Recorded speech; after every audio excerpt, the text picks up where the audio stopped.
দিতেছি শুভ এটা যেহেতু চাচা আপনি আসছেন খুব ভালো হয়েছে। আমি তো মনে মনে আপনারই খুঁজতেছিলাম। কেন আমার খুঁজতাছস কেন? চাচা আগামী শুক্রবার বাদ জমা আমার ছোট বোন আসার বিয়া, আপনি অবশ্যই আসবেন। চারটা ডাল ভাত খেয়ে দেবেন আর আমার বোনের জন্য দোয়া করে দেবেন। আলহামদুলিল্লাহ, শুই না আমি খুব খুশি হইলাম। ঠিক আছে, আসমুনে। চাচা আরেকটা কথা,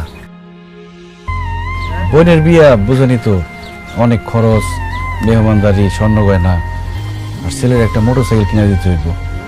অনেক টাকার দরকার, আমার কাছে তো ক্যাশ টাকা নাই। আপনি যদি আমার একটু উপকার করেন, 1 লাখ টাকা ধার দেন, আমি কথা দিতেছি ছোট বোনের বিয়ার 3 মাসের মধ্যে আমি পুরো টাকা দিয়ে দেবো আপনাদের। টাকা ধার দিতে পারি, তবে আমার একটা শর্ত আছে। কি শর্ত চাচা? তোর এই দোকান আমার কাছে বন্ধক রাখা লাগবে।